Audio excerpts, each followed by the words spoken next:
So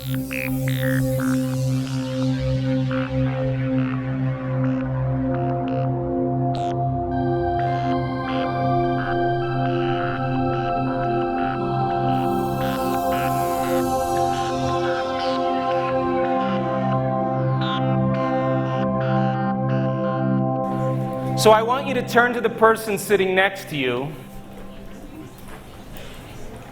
and I want you to tell them that you're a genius. Hold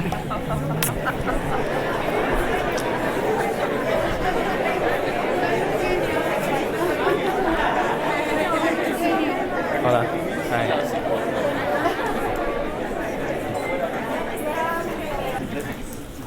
How many people in this audience believe that their thoughts have something to do with their destiny? How many people believe that? So I got to know who I'm talking to here, right? Wow. That's really good. So now here's my next question. How come, as human beings, we keep creating the same circumstances in our life? The same job, the same relationships, the same conditions. How come nothing new happens in our life? I mean, if we accept that belief that our thoughts and our feelings produce our future, then the next question would be, what's happening in my life? Is there anything new happening? Now, quantum physics tells us that there are infinite potentials in the quantum field.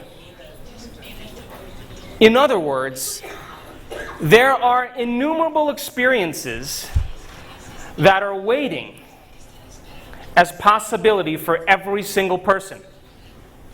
And that transcends culture and gender and race and political beliefs and intellectual ability.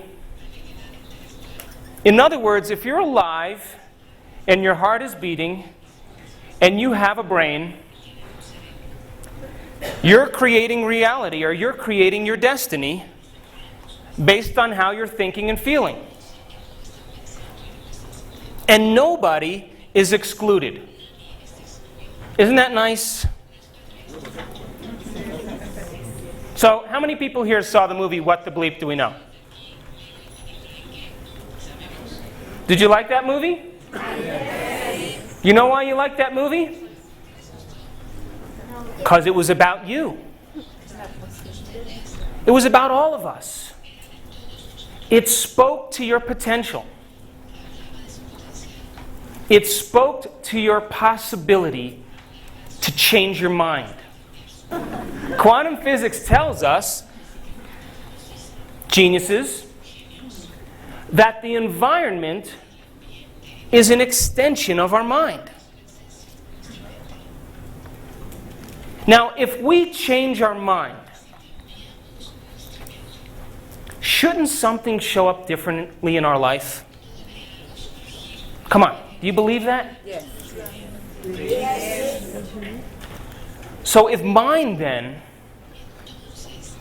is this process of thinking and feeling, then we have to say then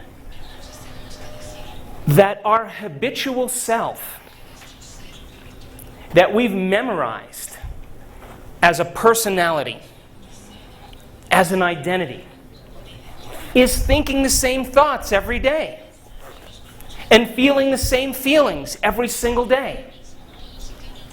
And yet we're expecting a different result in our life. Isn't that insanity?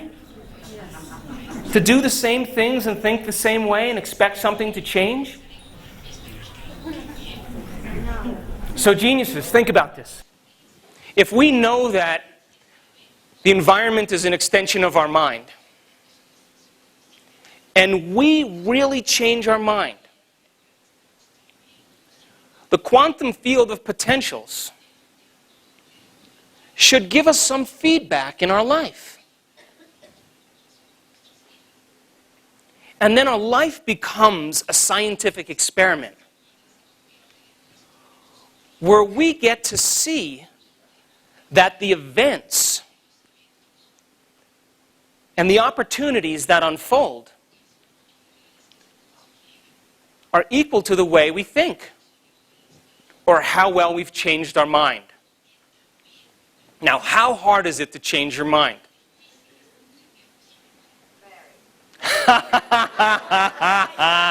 Now, I'm not talking about ordering chocolate ice cream instead of vanilla ice cream. I'm not talking about that. I'm talking about fundamentally mind, body, and soul. Now, every time you have a thought, you make a chemical. And if you have great thoughts, or unlimited thoughts, or happy thoughts, you make chemicals that make you feel great, or feel unlimited, or feel happy. In other words, this immaterial thing called thought activates certain circuits in our brain that produce chemicals that signal the body so that we can begin to feel exactly the way we were just thinking. And if you have a negative thought or an unhappy thought or a self-depreciating thought, in a matter of seconds you begin to feel negative or unhappy or unworthy. That's how fast it works. So the thought then, our thinking, turns on chemistry in our brain and in our body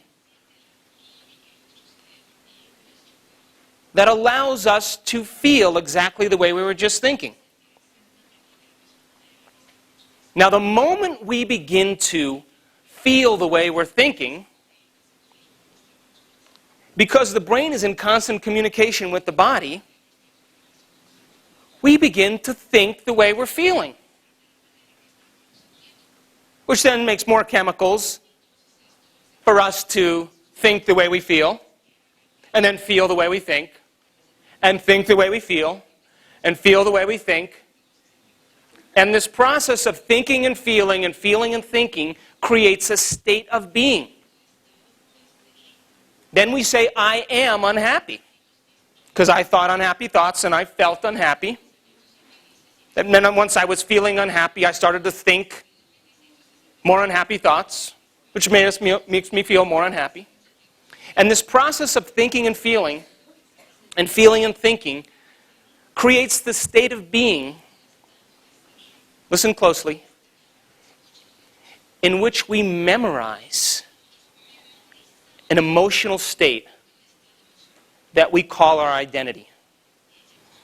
I'm guilty. I'm suffering. I'm unworthy. I am insecure.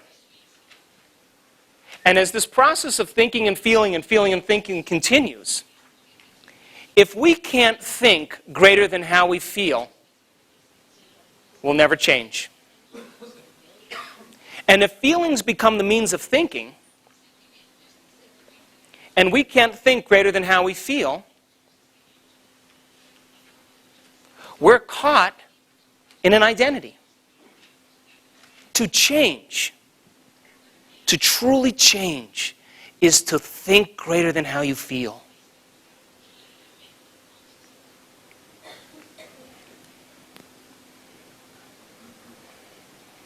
So,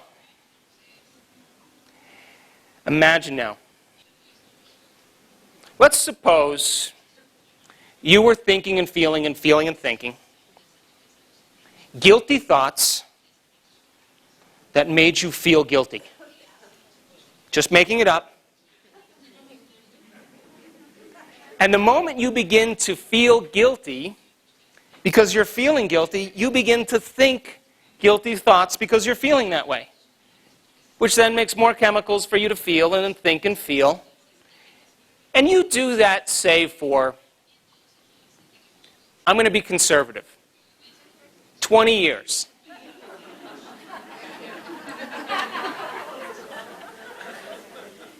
And that's because you inherited certain genetic patterns from your parents. Now, you know what you inherit from your parents? What they master emotionally. So if your mother was a master at suffering and guilt, because she was thinking and feeling and feeling and thinking, there's a good possibility one of the offspring are going to have those neurological circuits already patterned in place. Oh, no. But neuroscience and psychology tells us that's only 50% of who we are. That it's the environment, then, that we can shape and change our brains. That our genetics are the starting point in our life. But what if you're raised by the same people with the same emotional propensities? So we begin to think and feel because we're conditioned and we have the genetics in place to memorize the state of guilt and suffering. Have I lost anybody yet? No? Okay, so now let's pretend now you have this moment of enlightenment. And you say, today I stop. Now, I'm not going to complain. I'm not going to blame. I'm not going to make excuses. And if you're Italian, I'm not going to have self-pity. I'm not going to feel bad. I'm going to stop. Basta. That's right. So now,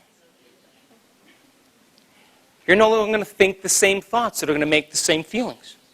Right? You're going to say, I stop. So, 2 hours goes by, and you feel really good about yourself. But now the body,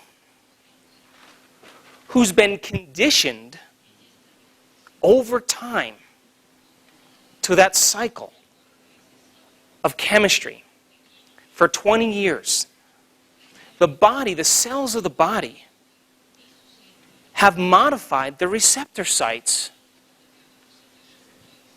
to make more room for the chemicals of guilt. And the cells of the body, they go like this.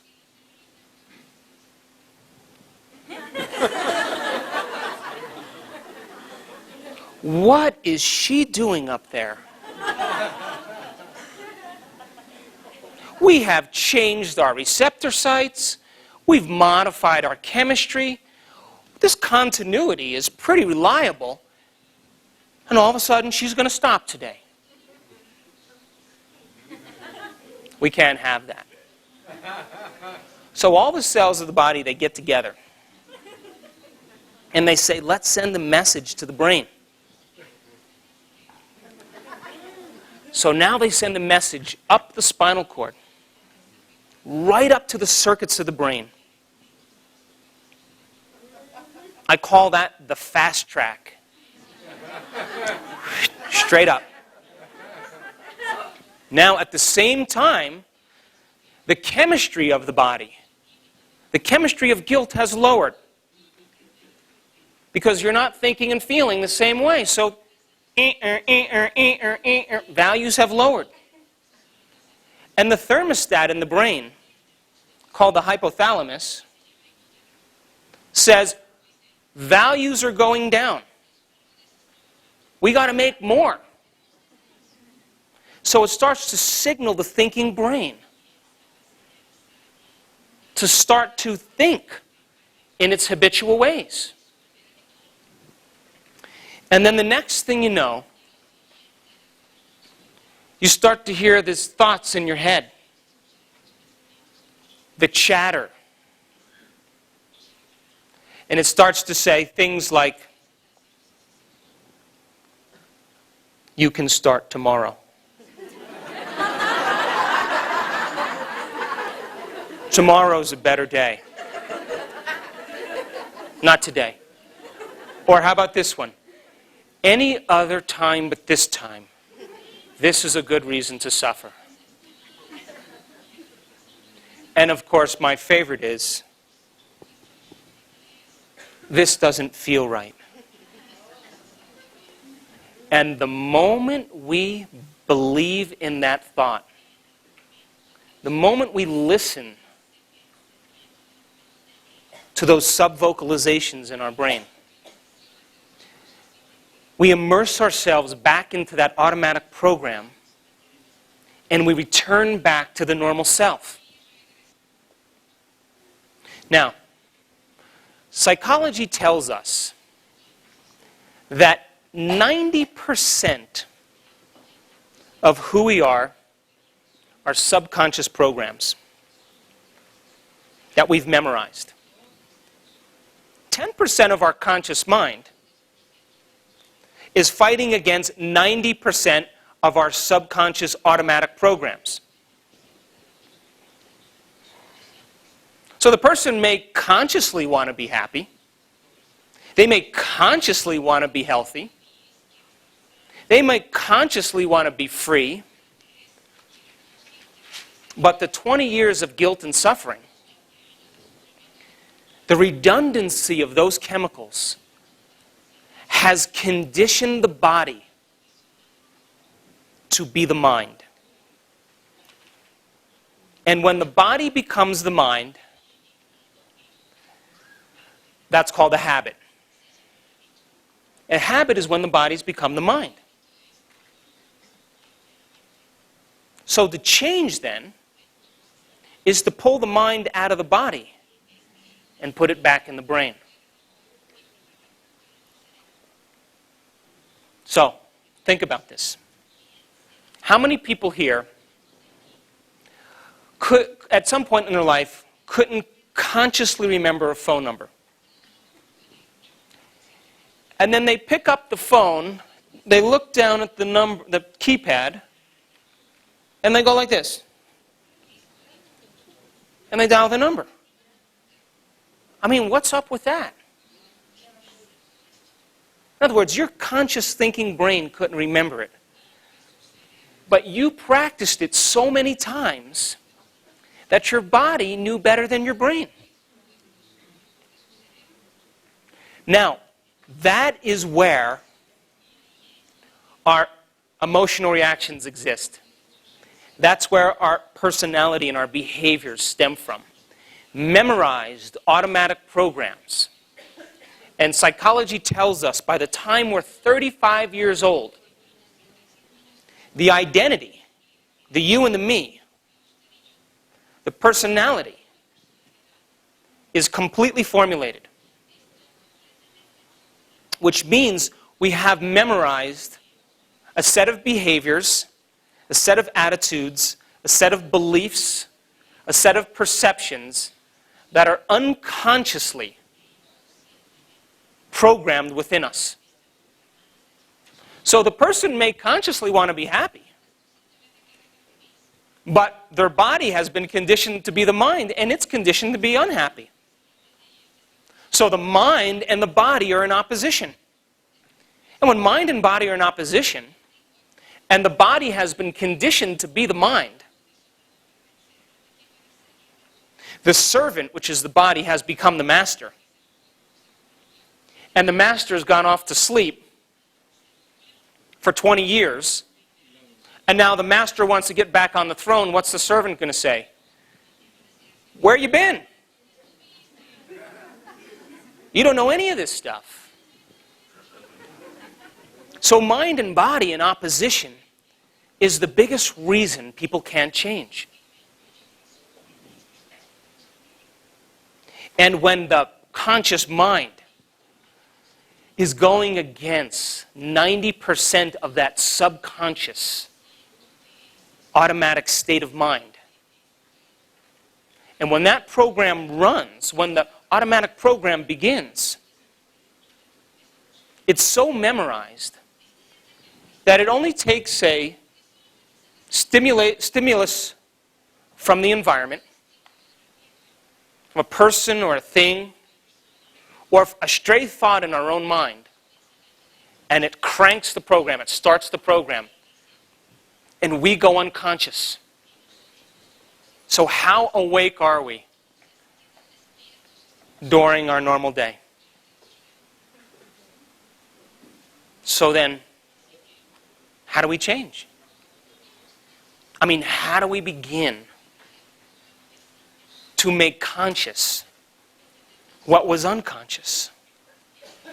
Because when that automatic program runs, it's like when your computer, how many people here, when your computer all of a sudden starts doing crazy things, the programs, and you start going, the windows start coming up and the program's gone out of control? Yeah, all the time. So the conscious mind trying to change that automatic program would be like you yelling at the computer, hey, stop, stop. The computer's going to keep doing what it does. It doesn't change. So we have to learn how to get into the program, into the operating systems, and begin to unlearn that state of mind and relearn a new state of mind. So then you can begin to see why our prayers aren't answered. If a person prays with intention to be free with their mind, but their body has been conditioned to guilt, mind and body, their whole being is not in the prayer. So when we said, rejoice in your prayers, it means then that you have to condition the body with a new mind. And when mind and body are working together, the heart is open. When mind and body are working together, the power of the universe is moving through us. And so then, you know, I'm so happy to see so many men in the audience. Because when I lecture, most of the time it's women. But you know, Latinos, they have a great balance between their head and their hearts. They really do. And men's brains work very differently than women's brains. Women? Men? Yes? Now, I love to study functional brain scans. I love them. And if you look at a functional brain scan, is a motion picture of the brain. And when we can see the brain in action, or we can see the brain at work, that's called mind. Mind is what the brain does. And with functional scans, we can see how the brain and mind are working. Now, ladies, if you look at a functional brain scan of a man resolving a problem, very single-minded, very same pattern. And if you say to the man, I'll give you a little hint to help you solve the problem. If you give them the hint, the scan doesn't change. You know, like when your husband's driving along and you're lost, and you say the map says this, and he doesn't listen, he goes the way he thinks he should go. That's because men are very single-minded. Single-minded. Single-minded. Intentional. Clear. Single-minded. That's why when they go Christmas shopping, they go out and they buy one present. They come home. They cross the name off the list. They wrap the present. Put it under the tree. Go back out the same day. Hunt again. Buy the second present. Come home. Cross the name off. Wrap the next present. Very linear. Very methodical. Most of the men are very serious right now. That's the male brain. Now, men's brains are wired for intention, for activity, for single-mindedness. Now, if you look at a functional brain scan of a woman resolving a problem, oh my God. Gentlemen, it's like a lightning storm going on in there.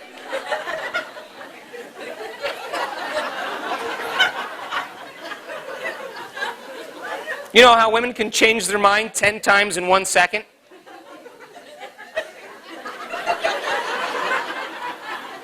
I was in a relationship with a woman one time, and when she started talking to me, I'd say, wait, tell me what you're going to say last first. Because I don't have a lot of time. Oh, I'm having fun now. So, women's brains genetically, gentlemen, men were hunters. Go out, provide, come back, protect. Simple, basic rules. Awareness in terms of protection and survival. Women's brains, because they took care of the young, because they took care of the whole, everybody. When they made decisions, they considered everybody. The youngest child to the oldest woman, and everybody in between. They considered the whole. They considered the community. And so their brains work in a very holistic fashion. They're considering all possibilities at the same time. And because they consider the whole, or they consider the community, that's why, gentlemen, they communicate so well. Yes? And women come to conclusions differently than men without going through the methodical process. They trust their feelings. They trust their intuition. They're in touch with their emotions. They can surrender. Listen to this. They can surrender and trust an outcome without logically going through the steps that the man does. And any wise man, by the time he's 45, doesn't take counsel with a woman who's older and wiser is missing a great opportunity. So now listen. Think about this. Women's brains are wired for the whole, for trusting an outcome, for the intuitive process, to surrender to a concept. So that's why when they go Christmas shopping, they go to the stores and the men are walking behind them and they say, oh my God, let's get 2 of these. And let's get 3 of those. And let's buy those for next Christmas. And let's get that for our trip to Venezuela. And the man says,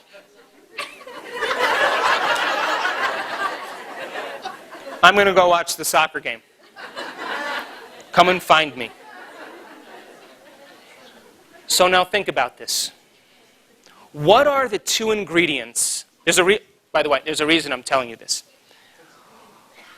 What are the 2 ingredients for creation? Thought and feelings. What are the 2 ingredients for creation? intention and surrender. So men's brains are the reason I use so much science in my lectures, is to get men to trust in an outcome they can't perceive with their senses. To surrender to the quantum field. Even though you can't see it or smell it or taste it or feel it or hear it.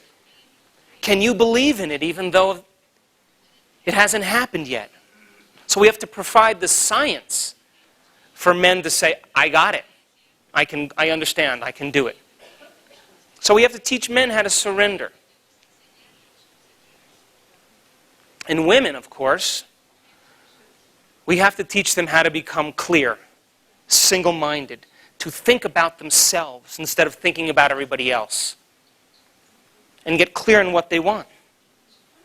And you know that any man who is clear in what he wants and who is in touch with his emotions is a very attractive man. And a woman who is very single-minded and trusts in an outcome is a charismatic being. So it takes two ingredients.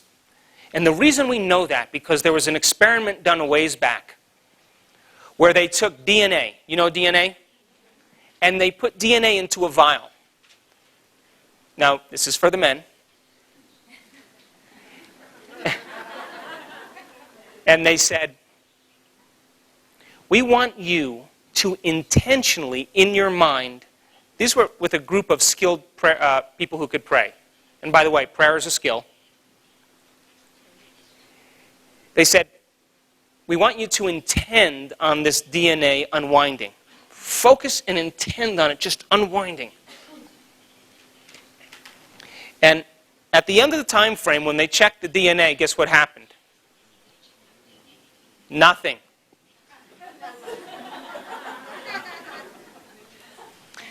Then they took a group of people and they said, listen, we want you to move into an elevated state of joy and emanate goodwill and inspiration. Just do that around the DNA. And guess what happened to the DNA? Nothing.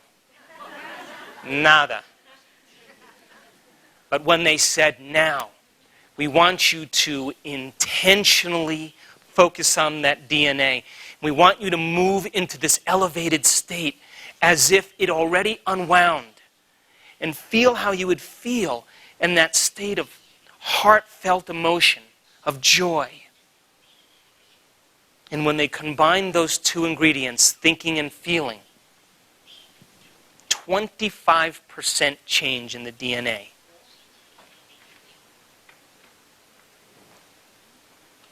So what are you thinking and what are you feeling every single day? Because your thoughts are the electrical field that you produce. That's intention. And how you feel is the magnetic field that you produce. And so our thinking and feeling produce an electromagnetic field around us that affects every single atom in your life. How many people believe that may be possible? Gentlemen? I'm not done yet. You got to see it to believe it. You got to believe it to see it.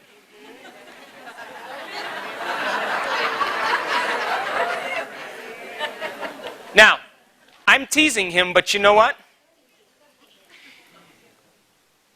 Our repetitive thinking and feeling, our repetitive behaviors, the concept in neuroscience.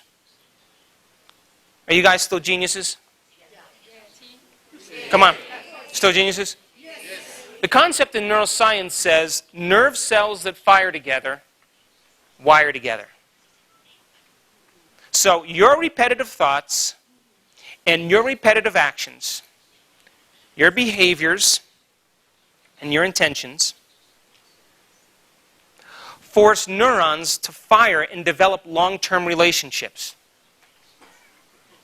So if you're thinking the same thoughts and performing the same actions every single day, could you understand how the brain would become hardwired into a certain pattern? 20 years of thinking and feeling and behaving the same way, the neurons become very finite set of circuits. When someone says you're thinking in the box, you're not thinking any other way but the way you typically think. So then to think outside the box is to force the brain to fire in new sequences, in new patterns, and in new combinations. The concept in neuroscience is called neuroplasticity. And what is the main ingredient to make the brain begin to fire in new patterns, to begin to think outside the box? The main ingredient is called knowledge. Learning. Every time you learn something new, you make a new connection in your brain. Learning is making new synaptic connections. Remembering is maintaining or sustaining those connections. So would you agree then as a genius that if you're making new connections, learning new things, wouldn't you agree that those new circuits you could use to make the brain fire in new ways? And do you think that you would perceive reality differently because of the new circuits you made? So I want to play a little game with you. Imagine I put up on the screen there a picture of a Monet painting. And I said, "Isn't that a beautiful painting?" And you would all say, beautiful, beautiful. Then if I took that painting and I took it down off the screen, and I said to you, guys know anything about Monet? Do you know that he spent his whole life trying to see things differently? He was fascinated with light. He loved the light first thing in the morning, and he loved the light at sunset. And he tried to capture that light in his paintings so that when people saw his paintings, they would begin to look for it in nature and appreciate nature. And he was known to say things like, "The bridge and the wisteria are one and the same." And as a child, his family owned a textile mill. And he would sit and watch the two fabrics come together. And he would trance on how they would form a pattern. And he wanted to paint that way. And as he got older, he developed cataracts in his eyes. Thick protein coating over the lens. And when he looked at the light, the cataract diffused the light. So he started to paint exactly what he was seeing in those impressionistic patterns. And when he was in his elder years, the doctor said, "Listen, you have cataracts. We can take those cataracts out." And he said, "Are you crazy? I spent 45 years of my life trying to see this way."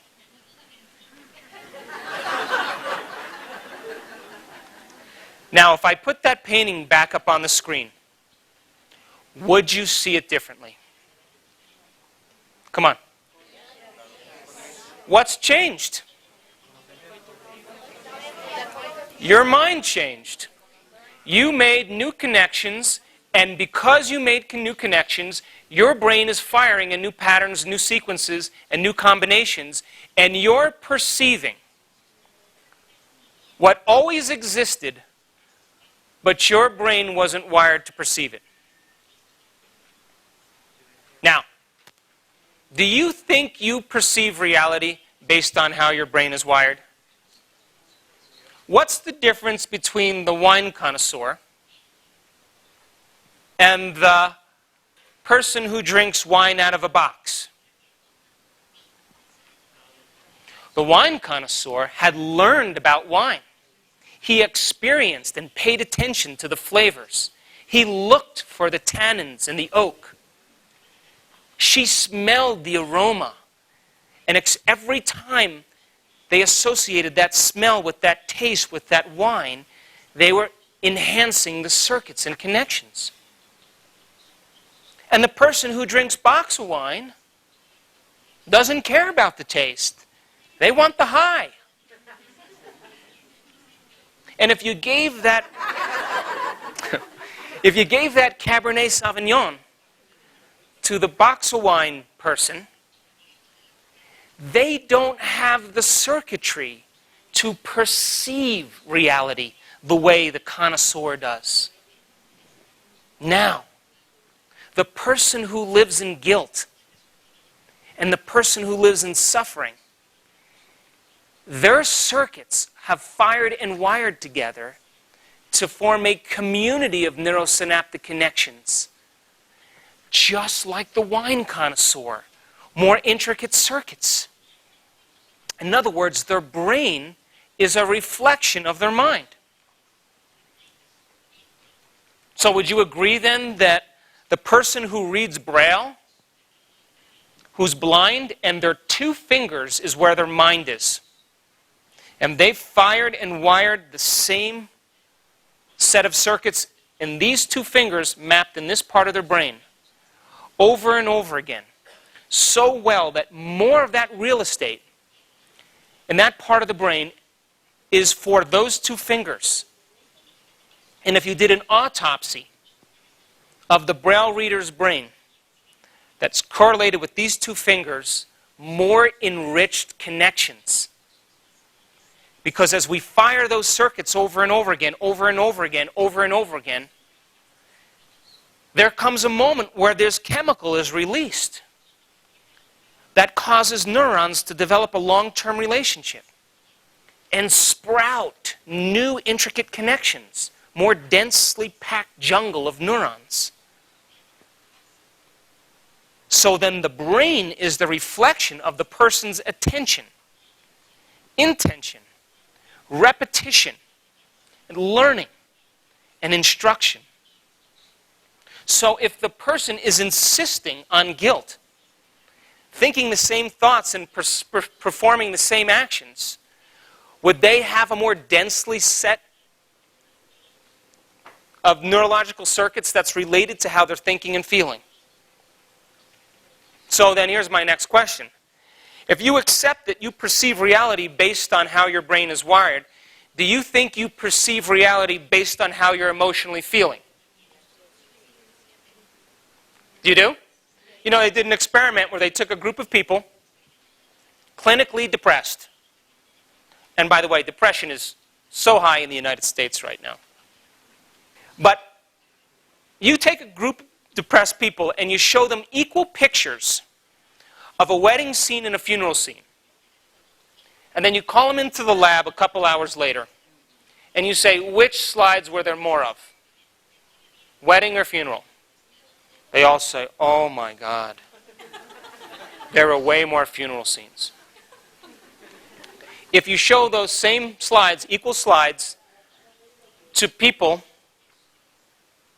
that are well-adjusted and happy, and call them into the lab an hour later, they see more wedding scenes. So we perceive reality based on how our brain is wired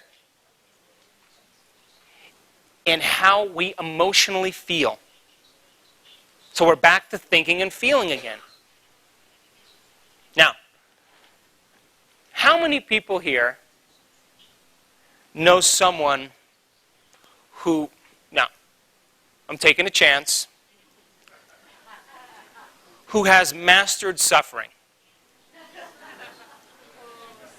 Come on, I had an Italian grandmother. I know this one really well. Listen, when my Italian grandmother said the rosaries, I thought there was a war coming or something. It was a very intense moment. I thought she was having a heart attack or a seizure or something. She was praying and suffering at the same time.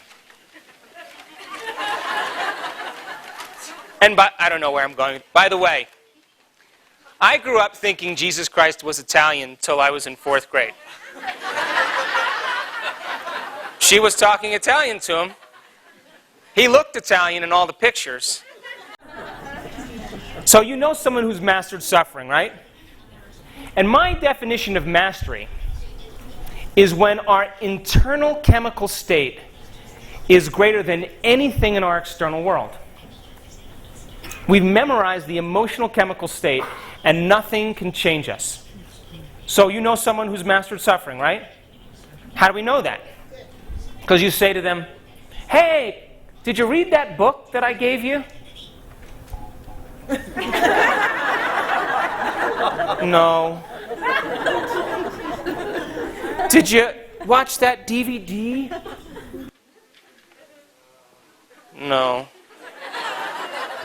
Hey, listen, we're going to go out to dinner. We're going to do dancing. We're going to go see some comedy. We're going to walk down the road and have some ice cream, and then we're going to meet up with some friends. You want to come? No. I've memorized this emotional state, and nothing in my environment, no person, no event, no experience, no condition, no thing is going to move me from this internal chemical state. That's mastery. Now we have 3 brain systems in one. 3 brains that allow us to go from thinking to doing to being. And because we have these 3 brain systems, that person moved into a state of being so well that it is now an automatic subconscious state of mind. And that internal chemistry is so memorized that nothing can move them from it. And because we have 3 brain systems in place that allow us to go from thinking to doing to being, we can master an internal chemical state of joy. And we can insist on joy just as well as the person who suffers insists on guilt. And we can memorize that internal chemical state so well that nothing from our external environment can move us from it. Because the first brain that we have is the thinking brain. You're listening to me right now with your thinking brain. And as you pay attention, and as you begin to think in different ways, you're reinforcing circuits. You're learning philosophy and information. But that's not enough. We have to apply what we learn. We have to personalize it. We have to demonstrate it. We have to teach the body what the mind has intellectually understood. And when we get the body involved, when we modify our behavior, and we have a new experience, that new experience produces a new emotion. Because the end product of every experience is called an emotion. And feelings and emotions help us to remember experiences better. They tag the experience as important. You remember catching that fish off the coast of Cancun? You remember that surprise Christmas present? You remember your first kiss? All right, maybe your first You remember where you were on 9/11? You remember these things because something from the environment, some stimulus from the environment, produced some internal chemical change. And this external thing that produces some internal chemical change, you pay attention to. You say, what is this that's producing this feeling? Oh, it's that person, or it's that event, or it's this thing. And the identification with that external thing, with this internal change, says that's a memory because it's an event in and of itself. So now, with the new experience, in the midst of the experience, everything we're seeing and smelling and tasting and feeling and hearing, all of our 5 senses are sending information back to the brain through 5 different pathways. And it's causing gangs of neurons to string into place and to release chemicals. And those chemicals signal the body so that you can remember the event. So now we're conditioning the body to learn what the mind has intellectually embraced. Now we have 2 brains working together. The emotional brain, the limbic brain. Now, to get people to go from thinking to doing is like herding cats. Because most people, they want to stay locked in that intellectual realm. So let's just say you read a book on compassion by the Dalai Lama. And now you decide that you got some knowledge and you're going to forgive your mother-in-law. So you forgive your mother-in-law, and you have this new experience, and you feel good. But you can't be asked to be canonized as a saint now. You can't have the experience once. You have to be able to repeat the experience over and over again, over and over again. You got to make it look natural and easy and second nature. And when we repeat it over and over again, we activate that third brain, that subconscious brain, the cerebellum, that is in a state of being now. We've practiced it so many times, we don't have to think about it any longer. And when we're in a state of being, our internal chemistry has been memorized. And now we master forgiveness. We master compassion. And we don't have to think about it because we are it. So now, living in that state of being means the electromagnetic field that's around us is working in congruence with the mind and the body. The mind and body are working together. And now we're in the natural state of being, and it takes no effort. It's second nature. It's simple. It's easy. And if we can master that internal chemical state, just like the person who suffers, now we're talking about change. Is unlearning that emotional state. What is the emotional state that you've memorized, that you've decided that you are as a personality? That's not who you are. That's just some emotion that you think is who you are. So how does that happen? So you have an event in your life. Remember, experiences and events produce emotions. So you have an event in your life when you're 20 years old. And I don't know, I'm making this up. Your husband leaves you with 3 children. Okay? Now, that event produces some very strong emotions, right? And those emotions activate the primitive nervous system of survival, the fight or flight nervous system. And those chemicals of survival have us act in very predictable ways. Bring up the negative emotions of fear and anger and hatred. You ever notice that when you're angry, you're frustrated? When you're frustrated, you hate. When you hate, you judge. When you judge, you're jealous. When you're jealous, you're envious. When you're envious, you're insecure. When you're insecure, you're competitive. When you're competitive, you're self-centered. When you're self-centered, you're important. When you're important, you're arrogant. Same chemicals driving the brain for thoughts and behavior. But did you ever notice that when you're in love, you're happy? When you're happy, you're allowing. When you're allowing, you're unconditional. When you're unconditional, you're inspired. And when you're inspired, you've got great ideas. And you don't hold on to things any longer. New chemicals driving our thoughts and driving our behaviors. So geniuses. The event happens. You're abandoned now, and you emotionally feel that feeling. Now listen to this.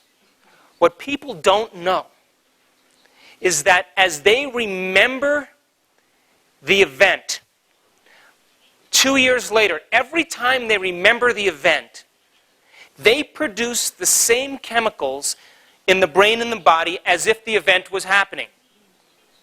So your memory of the event signals the body. Suffer. Suffer. Suffer. Suffer again. Suffer, suffer, suffer. So the redundancy of that, it goes event, produces memory. The memory then has an emotion that attached to it, and that emotion is called a feeling. So then every time the person thinks of the event that produces the memory, it reproduces the feeling of suffering. And they do this for years. The thought, the memory, the suffering. A year goes by, forget the thought, just the memory and the suffering. The memory and the suffering. The memory and the suffering. Forget the memory. Let's just suffer. That's who I am. So who are you? You say, who are you? Oh, let me tell you who I am. I'm the person who's suffering because my husband left me with 3 kids when I was 20 years old. And I'm going to tell you all about it. And as I tell you all about it, I'm going to work myself up into this state so that I can reaffirm my identity.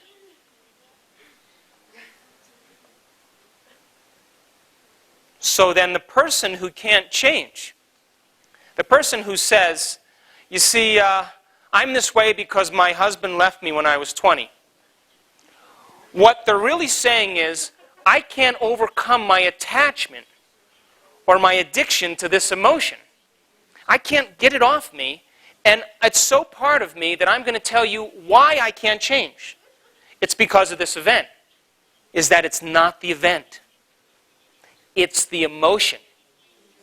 And when we overcome the emotion, and we have a healthy life, and a new marriage, and a great lover that we never knew we could have, and someone who's self-supportive, and has brilliant ideas, and is not needy. Oh my God, you think you care? You say, I'm so glad my husband left me. Because I got something great now. But the person who holds on never has the experience. Now, let's play a little bit, all right? Let's suppose, by the way, you're a great audience, I want to say that. So great, so great, so great.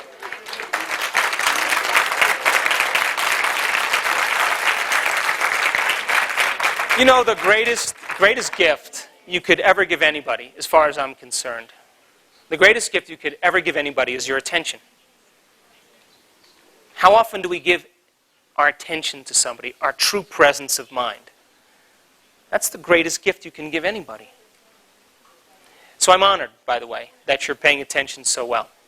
So, can we play a little bit more? Geniuses? Let's suppose now your husband, before he left you, was abusive, was disrespectful, treated you less, but you had thoughts about that, you had experiences about it. He left you, and you thought about, oh, I should have said this to him, and in that time he did that, and you're thinking and feeling, and you're conditioning your body to be the mind of suffering. And you're neurologically wiring the circuits in place to memorize these hardwired circuits of suffering. The brain is reflecting how you're thinking and feeling and acting. Now let's just suppose we take your ex-husband. We put him in a straitjacket. We wrap him up. We put him in a cannon.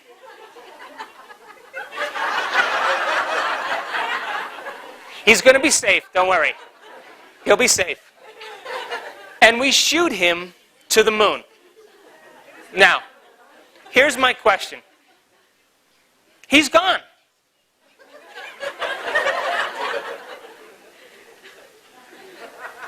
Would you agree that your brain is still wired for suffering? Would you agree that your body is still conditioned for suffering? Brain and body, or mind and body are in alignment. You're the master of suffering. So, would you agree that you perceive reality based on how your brain is wired? So, guess who you pick in the next relationship? Same guy, different haircut. And maybe age. Out of 1,000 people, you'll pick them out. Because your brain is looking for that to fulfill your emotional needs. You know how we know that? Did you ever meet someone for the first time? And you say, hi, how are you? What's your name? Sally. Hi, I'm Joe. And then you say, where are you from? Mexico. My wife is Mexican. Familiar person. Emotional connection. Ooh. Where do you live in Mexico, specifically? Oh, I had some friends that lived there. When did you live there? All my life. All your life. Well, I was there from 2002 to 2004. Do you know those people? I don't. You don't? Well, I know these people. You know, I went to a wedding, and were you at that wedding? No, I wasn't. Yes, I was. Yeah, you were. Oh, we have a familiar event. Emotional connection. You own those things? I own those things too. And you've had those experiences? I've had those experiences too.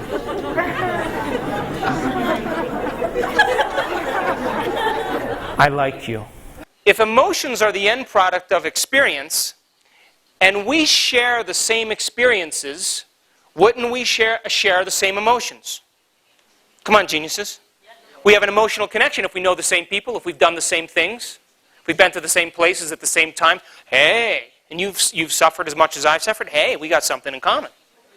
As long as you don't change, we're going to have a great relationship. Right? So, now let's just say, let's just say you have a person that you walk with every day and you complain about your life with. You know, you walk with your girlfriend and you complain about your boyfriends or your husbands. Or, you know, you have a friend that you golf with. Thank you. You have a friend that you golf with, and because you golf with this guy every day, you complain about business and the stock market and politics. And you have that emotional connection with them. Now all of a sudden you're going to change. And you're going to say, I'm not complaining anymore, I'm not blaming, I'm not making excuses, and I'm not feeling sorry for myself. And you're walking with your girlfriend, and she's going off, you know. And you're just walking, and she says, what is wrong with you today? Aren't you going to jump in with me? Or your friend, you know, you're golfing with, and you're playing great golf, and you're focused on the game, and he's complaining about all these things in his business, but you've decided not to complain anymore. You're going to say, hey, buddy, you okay? You're not gonna suffer with me here? I like you better the other way. And so in the process of change, we break our connection with the external world. We break our connection with the environment. We break our connection to all the elements that reinforce the automatic programs to define us as an identity. Neuroscience and psychology tells us that the brain... You guys still geniuses? So I want to ask you a question. The brain is organized according to neuroscience, to reflect everything that you know in your life. Everything you know in the environment. A chair, a book, a person, place you live, place you're going to go, things you do, things you can demonstrate. The brain is organized to reflect everything we know in the environment. So if the brain is organized to reflect everything in the environment and our thoughts have something to do with our destiny, if the environment is causing us to think, if we're responding to the environment every single day by recognizing familiar people and familiar emotions and familiar places, wouldn't you agree then, if the environment is causing us to think, what are we creating more of the same? We're reinforcing the same circumstances in our life. In other words, as the environment causes us to think, we're only thinking equal to the environment, which causes the same things to unfold. To change is to think greater than the environment, to think greater than the circumstances in our life, to think greater than the conditions in our world. And by the way, geniuses, that's what we admire in history, the great people in history. Whether it was William Wallace, Mahatma Gandhi, Martin Luther King, charismatic leaders, Queen Elizabeth, they all said the same thing. They all said, you see, I have this dream. I have this vision. I have this idea. I can't get it out of my head. And, even though this dream hasn't manifested yet, I can't see it yet. I can't smell it or taste it or feel it or hear it. I don't have the experience of it yet. But I'm going to live as if it's already happened. I'm going to live as if it's happening now. And I don't care what happens to my body. I don't care what the conditions are in my life. And I don't care how long it takes. I'm just going to live as if it's already done. Now that leader is a true leader. Do you know why? Because he has mind and body working together. She has behavior matching her intention. She has thoughts and actions aligned. Mind and body are working together. A true leader has mind and body working together. A politician has his mind doing one thing and his body doing something else. So, can you believe in a thought, a dream, a vision, that you can't perceive with your senses, but you've thought about enough times in your mind that your brain is reflecting the event ahead of the experience? If you can live by that law, you're living by the quantum law. We can prepare the brain, the mind, and the body ahead of the actual experience. And if the brain, the mind, and the body are ahead of the actual experience, in the quantum field, the experience happened. Because the body and the mind are reflecting it already. So how does subjective mind affect the objective world? In other words, geniuses, does your environment control your thinking, or does your thinking control your environment? So if the brain and the mind and the body are ahead of the actual experience, and it looks like in the brain that the event happened, it looks like in the body's already changing as if the experience happened, wouldn't you agree then in the quantum field the event has happened? And now the event finds you. The quantum field rearranges your life. And it comes in a way you can't predict. And it's fun. And it's surprising. And it leaves no doubt that it came from this greater mind. Because if you can figure out how it's going to happen, it's not new. And the brain wouldn't change. It has to be a surprise, and the brain loves surprises. And so the brain is no longer a record of the past. But if the brain and the mind and the body are ahead of the experience, now the brain is a map to the future. And the privilege of being a human being is that we can make thought more real than anything else. And because we can make thought more real than anything else, the thought can become the experience. And all it takes is training the brain and the mind. And when we get truly serious and we make up our mind, you know, when you make up your mind about something, how many people have said, that is it, I am done? You know, that's the first time your body says, oh my God, he's actually serious today. Instead of, I think I'm going to get happy, you know, I think I'll start tomorrow.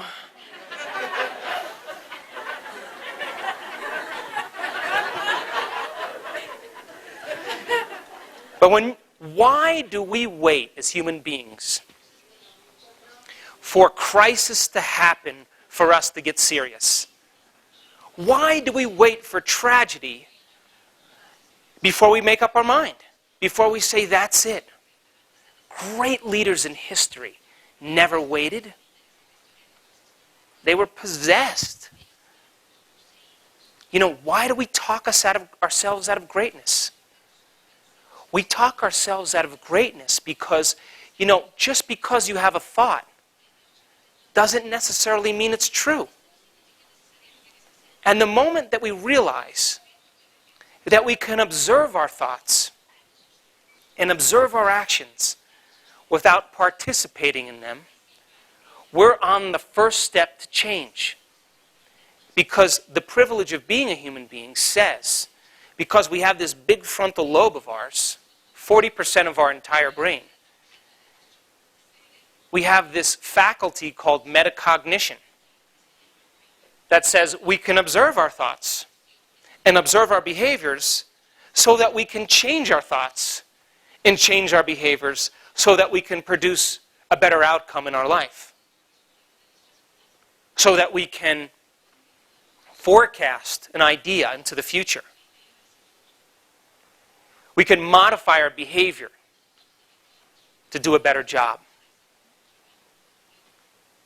So the people in history that were great, they didn't wait for evidence. Their brain and their mind and their body were ahead of the event. And, you know, when we live with that type of idealism, we are believing in thought more than we're believing in the conditions in our world. Now, what is your definition of prayer? Isn't prayer believing in thought more than you believe in the environment? Aren't you believing in your intention more than you're believing in your circumstances? And because we all share the same brain anatomically, what do we do when we get in trouble in our lives? We all do the same thing. We eliminate the environment. We want to think without the environment.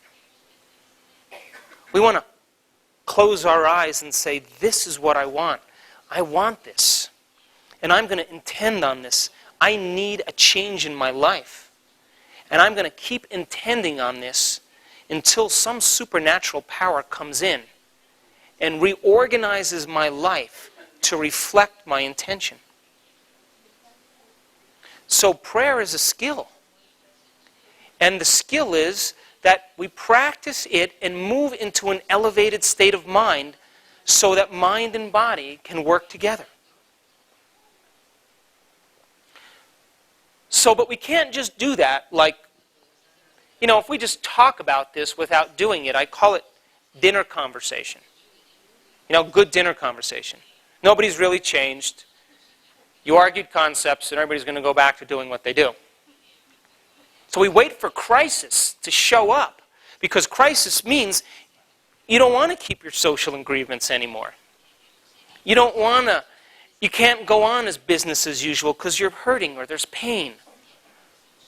And you got to get serious now because it's your health or your family or your life or your job. But we usually wait for crisis before we act. But if I told you that the body is a protein-producing machine, that skin cells make skin proteins, it's called collagen and elastin, and muscle cells make muscle proteins, it's called actin and myosin, and your stomach cells make stomach proteins, they're called enzymes. So the body's a protein-producing machine. Genes are expressed when they make proteins. Now, what turns on the gene are the chemicals from the brain that push the receptor sites that turn on the gene to make a protein. So if we keep thinking and feeling and feeling and thinking and making the same chemicals that activate the same receptor sites that turn on the same genes, we're going to start to wear those genes out. And you're going to start making cheaper proteins. And as we start making cheaper proteins, you're going to start to age. What is aging? All aging is improper protein production. What happens to your skin when you age? It wrinkles. Less collagen. What happens to your bones? They become brittle. Less collagen. What happens to your muscles? They atrophy. Less actin and myosin. So it's the redundancy of the same chemicals that activate the same genes that cause the body to move to its genetic destiny. So if we're not learning anything new, and we're not having any new experiences, now I'm not talking about eating Ethiopian food, or getting a new haircut. I'm not talking about new hairstyle. I'm not talking about that. I'm talking about having your thoughts create your destiny. An unknown experience. If we're not having those events in our life, we're left with the genetic circuits that we've inherited from our parents. Which means we're going to think the same thoughts as our parents, behave the same way as our parents, and feel the same feelings that our parents felt. But neuroscience says that the brain is not hardwired. Not as hardwired as we once thought. That learning and experiencing upscale the hardware of the brain. And that genes are as plastic and as changeable as your brain. But genes are like on-off switches. They're like lights. Certain lights are turned on and other lights are turned off. And the redundancy of thinking and feeling and feeling and thinking keeps signaling the same cell to keep certain lights on and the other lights off. But could we theoretically turn on new lights and turn off other lights? Is that possible? So, if you were to take the genes, the genes of one cell out of a skin cell, and you were to stretch it end to end, it would go 2 meters high. If you took all the genes out of your body and stretched them from end to end out of all the cells of your body and lined them up end to end, it would go to the sun and back 150 times. If you took all the genes out of the 6 billion people on the planet and you put them all together, it would fit in a grain of rice. And we express 1.5% of our genes. The other 98.5% is junk DNA. Out of that 98% that we express, we're 96% chimpanzee. 300 genes away from a chimp. 70% rat. But the genes are a library of potential. And we can turn on new genes and turn off old genes. You know how we know that? Because they're beginning to do experiments to say, we know that anger and pain and fear and anxiety and stress dysregulate genes to cause disease. 75 to 90% of every person that shows up at a doctor's office in the Western world shows up because of a stress-related disorder. And those chemicals of stress are what begin to break the body down. So they said, if these negative emotions make us sick, in other words, if our thoughts can make us sick, can our thoughts make us well? Good question, though, right? So they took a group of diabetics, type 2 diabetics, who are insulin dependent, developed diabetes later on in their life, turned on the genetic expression of diabetes. And they said, okay, one group is going to watch a boring, humorous lecture. We're going to feed them a very good meal, and then we're going to see what their blood sugar levels are. And their blood sugar levels went up about 123 points, which put them in the danger zone. So then they give them insulin. The insulin takes the sugar out of the bloodstream and deposits in the cells for energy. You guys still with me? Geniuses? Now they took another group of people and they had them watch a comedy show. For 1 hour they laughed. And they rated their laughter on a scale of 1 to 5. And this was a Japanese study. So for Japanese people to laugh, that's a big deal. I've been to Japan, I know. So it was a Japanese study.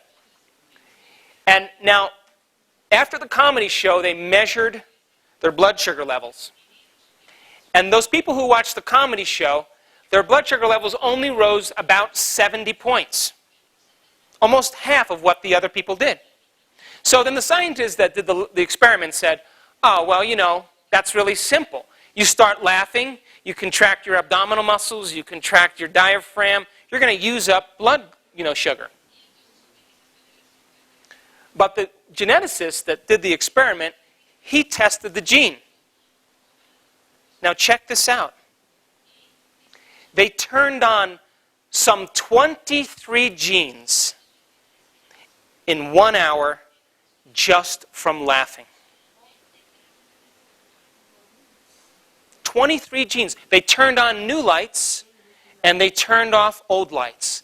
In other words, the genetic expression of diabetes got turned off to some degree, and the genetic expression of health got turned on, regulating glucose, just from laughing. Now, did they say, I got to think to my pancreas, you make insulin? Or did they just move into an elevated state of joy? Come on, which did they do?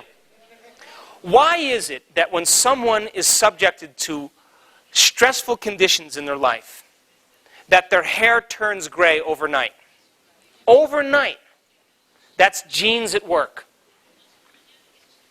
So what genes are you turning on?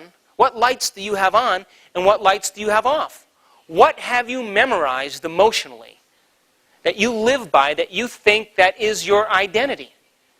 Because remember, we said thought, memory, feeling, thought, memory, feeling, memory, feeling, memory, feeling, feeling. This is who I am. Now, if we could remove that emotion that's driving your thinking, driving your behavior, and driving those other feelings, would you agree then you could unlearn that and make room to memorize a new emotional state? How many people think that's possible? Now, if you can get mind and body working together where you're not only thinking it, you're feeling it, and now you're thinking your intention is producing an electrical field, and your feeling is creating that magnetic field, and your electromagnetic field is joy, then wouldn't you agree then that something's got to show up unusual in your life? Because now you're living the prayer. You are it. You're being it. And the quantum field only responds to whoever we're being. Who we're being, what we've memorized. So a person can say, I'm thinking positive. I'm thinking thoughts that are positive, but how are they being? Negative. So mind and body are in opposition. They could pray all they want for a great outcome, but if they're feeling the opposite, it doesn't work. Why does the placebo work? Why can you give someone a sugar pill? Why can you give them a saline injection? Why is it that you can fake a surgery? And people over 2 years are still better. Do you know why? Because they automatically started to think that they were better. And then they started to act as if they were better. Then they started to feel better. And their thinking and acting and feeling allowed that infinite mind in us to give life to whoever we're being. Now that infinite mind is in every human being, independent of their culture or their race or their gender or their creed. And so, however we're being, however we're thinking and feeling and acting, if the placebo was given and you're acting as if you're better and thinking as if you're better, the thinking and acting is going to produce a state of being. Thinking, doing, being. And then that subconscious mind that's giving us life, that's keeping your heart beating and digesting your food and filtering your blood, that's organizing all the events, it responds to whoever we're being. And it loves us enough to give us life on our terms. That unconditional. So, you may say, well, Joe, that subconscious brain that's keeping my heart beating, in actuality, that's the autonomic nervous system that does that. The automatic nervous system. So then I would say, okay, let's look at the autonomic nervous system. Where in the autonomic nervous system controls the way your heart beats and regulates your blood sugar levels and keeps genes on and genes off?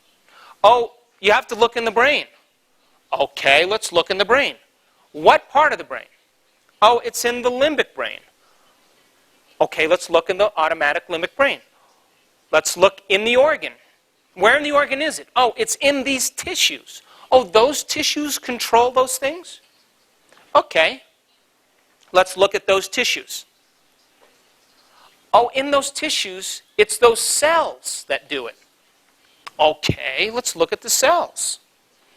Okay, what are the chemicals in the cells that are making that happen? Oh, it's those chemicals. But who's giving the instruction to those chemicals to do that if they're just inert materials?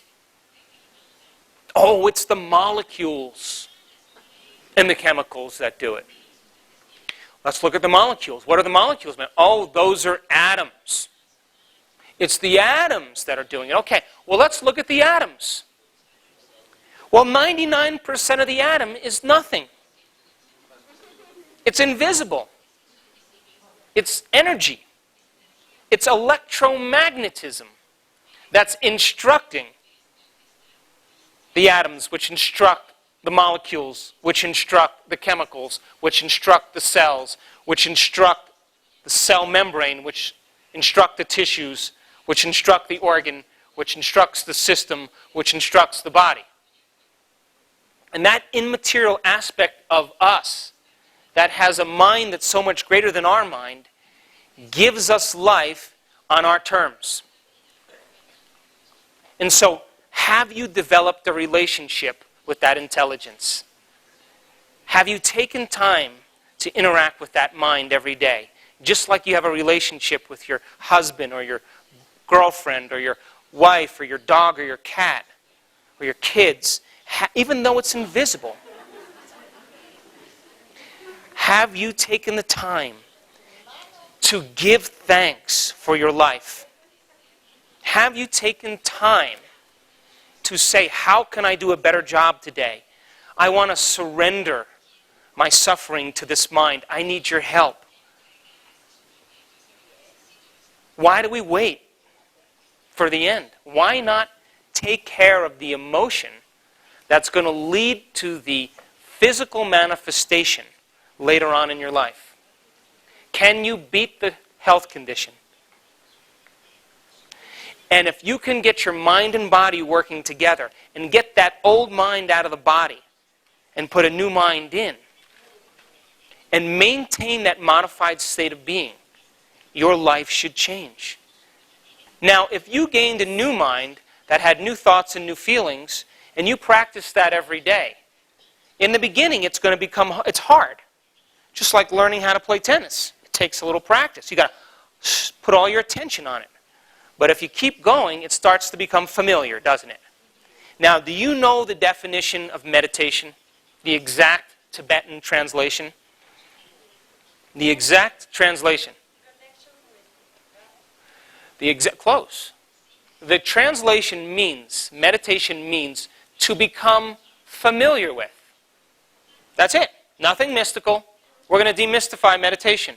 So, if you sat down and said, I want to change myself, I better become familiar with this feeling. Instead of turning on the TV, instead of getting on the computer, Latinos, instead of getting on the cell phone, set it down and say, what is this feeling? Ugh, I'm running from this feeling. I'm not going to run from it anymore. I'm going to look at it. And what are the thoughts that I think when I feel this way? How do I really think? How do I behave when this consumes me? I want to become aware of it. I want to make conscious what was once unconscious. And what are the other feelings that I work myself up into? Now, if you were able to do that and become familiar with your unconscious thoughts, your unconscious actions, your unconscious behavior, and your unconscious feelings, and you became conscious of them, would you be meditating? Come on, geniuses. Absolutely. Absolutely. Nothing mystical about that. We just went into the automatic program, we brought the material out, and we set it out, and we're looking at it. And if we can become conscious of it, guess what? Tomorrow, because we're aware, we say, anger is how I've lived my life, and if I respond now, I'm going to go unconscious, and it's going to be 8 o'clock, and I'm going to be gone. But if I restrain myself, because if I get angry, the only person I'm affecting are my own cells, not that person, but me. Guess what? I'm not going to respond. I love myself enough. This is loving to me to not do that. And you make a different choice. Would you agree that you're on a different future? And if you made that choice the next day and was able to do it day after day, would you agree that now you're on a whole new lifeline, a new timeline, a new quantum potential? This is how simple quantum physics is. You choose a change, and you maintain that change. You're going to be thinking and acting in different ways, and you're going to walk away from your genetic destiny. And you're going to keep practicing it until it becomes visceral, it becomes physiological, it becomes part of you. It is you. So then if I said to you, what is the greatest ideal of yourself? What would a great person think? How would a great person act? How would they feel? Would they be, my definition of inspiration is to move and act without consideration. When you're inspired, you're not considering obstacles. There are no obstacles. There's just life to live. And if I said to you, what's the greatest ideal of yourself? And as you began to fire and wire neurons by thinking in new ways. So if you can begin to think in new ways and become familiar with it because you're reviewing it over and over again, the repetition makes it familiar, would you agree that you're becoming familiar with a new mind? Are you meditating? Absolutely are. And if you're expressing a new ideal of yourself, would you agree that that infinite mind that's moving through you, keeping your heart beating and digesting your food, and that same infinite mind that's keeping the planets rotating around the sun, do you think it could work a new opportunity for you in your life? It already is waiting. But we have to begin to think and feel differently. That means that you got to put a new mind in your body. And you have to unlearn that old self and relearn that new self. In neuroscience, it's called pruning. Pruning away the circuits. Because nerve cells that no longer fire together no longer wire together. And the hardware of the brain changes. And if you could at the same time think and feel in new ways, would you agree that you would be forming new circuits and connections that would be called sprouting in neuroscience? So we let down the old and we create the new. And not just saying you intellectually understand it, but now you're living as if the experience is happening right now. Now that is my definition of genius. To be uncomfortable in the beginning and to be okay with it. But pursue onward until it becomes familiar and easy and second nature. The word meditation in Sanskrit means to cultivate up a new self. How, if you're a Himalayan master and you come down out of the mountains and you're enlightened, and the farmers say, how did you do that? What do you think they're going to say? You got to dig up the old self, pull out the weeds, dig up the old crops, make room for the new, and we're going to plant a new self.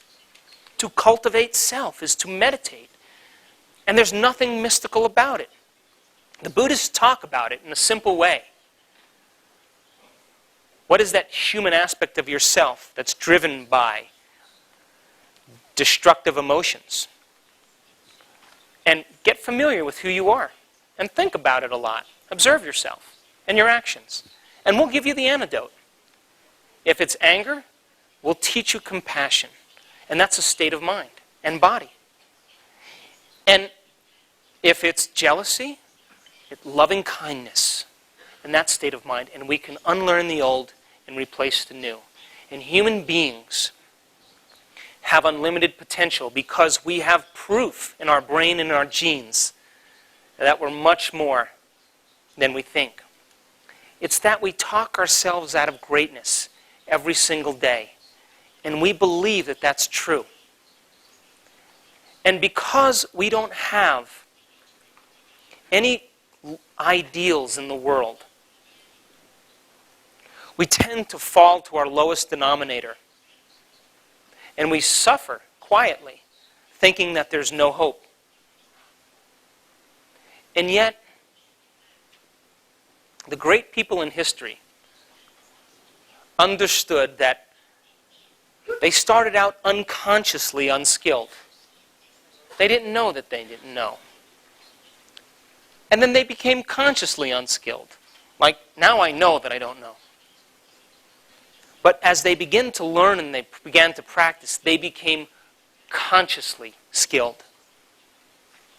But greatness is when we become unconsciously skilled.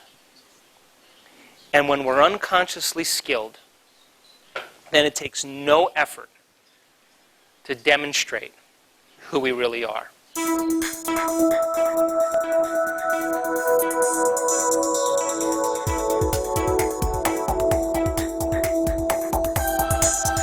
Well, the concept of reinvention of self is a concept in neuroscience that everybody's beginning to understand as a possibility. So let's talk about this concept called mental rehearsal, and then we'll talk about how it applies to quantum physics. Okay? In other words, if we believe that our thoughts have something to do with our destiny, how does subjective mind have an effect on the objective world? How does subjective mind produce measurable, intentional, objective changes in physical reality? So, They did an experiment a little ways back where they took a group of people who pretty much never played the piano before. They divided them into 4 different categories. In the first group of people, they said, listen, we're going to teach you these one-handed finger exercises, scales and chords. We want you to come every day for 2 hours a day for 5 days. You practice these scales and chords. We're going to do a functional brain scan of your brain before. We're going to do a functional brain scan of your brain afterwards. And we're going to see if you've actually grown new circuits. Now, functional brain scans are like a motion picture of the brain. Regular CAT scans and MRIs are like a snapshot of the brain. We're looking for anatomy. We're looking for broken parts. We're looking for missing parts, injuries. But a functional scan allows us to see the brain in action, or to see the brain at work. And whenever we study the brain in action, the brain at work, that's called mind. Mind is what the brain does. So they said, okay, to the first group, come and play the scales and chords every single day. And after we do the scan, we want to see if you've grown any new circuits.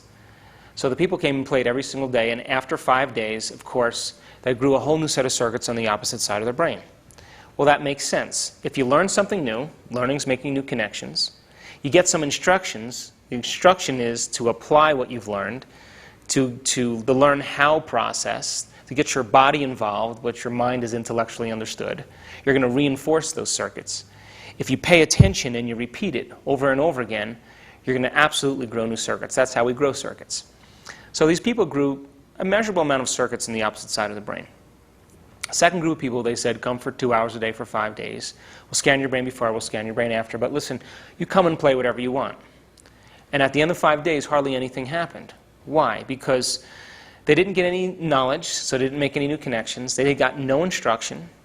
They couldn't repeat what they did the day before because they couldn't remember, and of course they couldn't pay attention. So there was no template or no map for them to follow to reinforce circuitry.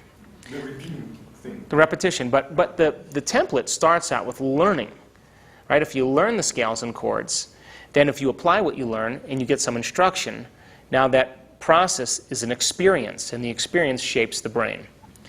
So the third group of people, they said, don't even show up, and of course, there was no change in their brain at all. In other words, don't learn anything new, don't do anything differently, and your brain doesn't change.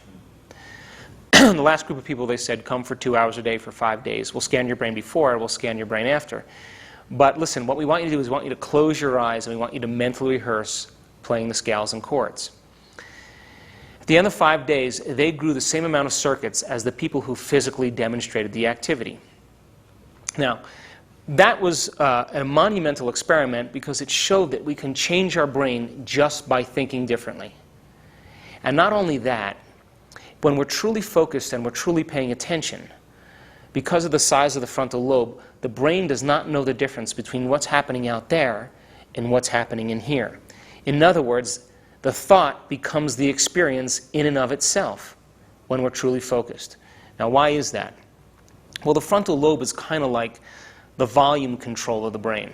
It makes up 40% of our entire brain, largest in human beings and any other species. And it's the seat of our free will. It's where we invent. It's when we speculate. It's when we pay attention, when we plan, when we remember, when we make decisions.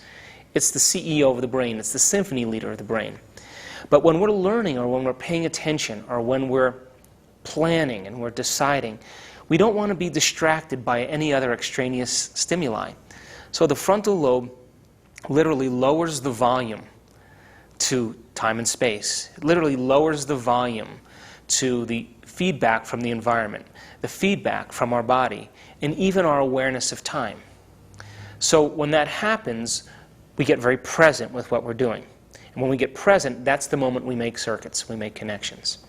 So the people who were playing the piano were so involved with what they were thinking about, so focused on what they were doing, that the thought became the experience, and the circuitry reflected in the brain a new mind. So when we change our mind, the brain changes. When we change our brain, we change our mind. So it's a complete cycle. So how does that apply to you and I? Well, if we asked ourselves, what is the greatest expression of ourself? And we sat down and began to think independent of the environment. We closed our eyes and eliminated the stimulus that we normally perceive. The brainwave patterns would begin to slow down. so much so that we would begin to relax the body enough so that the brain and body are no longer distracted. The moment that that happens, if we started to answer the question, what is the greatest expression of myself? What is the greatest ideal of myself? What would it be like to be happy? Who do I know in my life that's a happy person? What would I have to change about myself in order to live in joy? Who in history do I admire that I want to be like? If we had the patience to sit down and answer that question, we would begin to force the brain to fire in new sequences and new patterns and new combinations. And if we can make the brain fire in different combinations or different patterns, we're making a new mind, right? We're changing mind. So we can change our brain just by thinking, but you may say, well, what is that? That doesn't really change the body. How does that change the body? Well, they did another experiment where they took a group of people and they said, look, we want you to pull a spring with your finger for an hour a day for 4 weeks. And at the end of 4 weeks, people, when they tested the muscle strength of that finger, there was a 30% increase in muscle strength. Well, that makes sense, right? You put a load on a muscle, there's resistance. You continuously stress the muscle fibers are going to break down, and it's going to grow bigger proteins so they can handle a bigger load. Normal physiology. But in another group, they said, come for an hour a day for 4 weeks, but instead of actually pulling the spring, we want you to mentally rehearse pulling the spring. And at the end of 4 weeks, they had a 22% increase in muscle strength. Now, they never touched the spring. So which means now, in the piano playing experiment, the brain and the mind were ahead of the actual experience of playing the piano. In other words, the brain looked like, if we looked at the brain after they did the rehearsal, the brain looked like they actually physically played the piano. So the brain was ahead of the actual experience. In the finger exercise, now 22% increase in muscle strength never touched the spring. That means now the brain and the mind and the body are ahead of the actual experience. So how does that happen? Again, the concept in neuroscience, nerve cells that fire together, wire together. You fire the same thoughts, think the same thoughts over and over again. The neurons continuously fire, they continuously fire. There comes a moment where the neurons release this chemical. It's like a miracle grow, it's like a fertilizer, it's like a glue that causes neurons to develop not only a long-term relationship with each other, but sprout more intricate connections. So now there's a more refined network of neurons, a greater capacity for mind, a greater intention, which sends a stronger signal down the central nervous system, and it's their mind that literally moves that spring. So then you say, well, it didn't change the body physically. There was no physical changes in the body, but the but the finger was actually stronger. So they did another experiment where they took a group of men that they asked them to come and mentally rehearse curling a dumbbell in their mind over and over again. And at the end of the experiment, these men had a 13% increase in the size of their bicep, and they never touched the weights.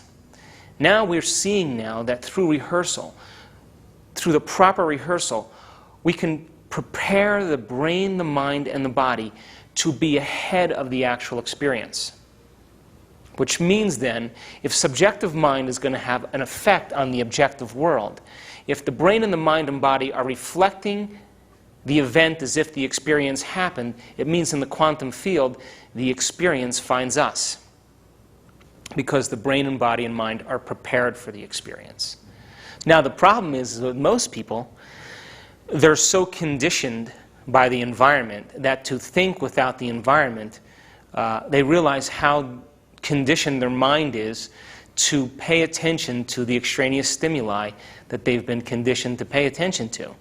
So the virtual world crumbles for them, or crumbles for us, I should say, when we're distracted by stressors and events and people and things we have to do, because the stream of consciousness is interrupted with our circuitry that we've developed from our own poor neural habits. So the idea then is that how do we learn how to pay attention? How do we learn how to get present? How do we learn how to move into a state in which the internal world is actually greater than the external world. Because if we're able to do that, the willful changes that take place, because it has to take will. It doesn't work when you're watching television or you're watching a virtual show, because there's no will involved. There has to be intention. There has to be free will involved, because it's consciousness now which becomes aware of its own actions that's going to upscale the hardware of the brain.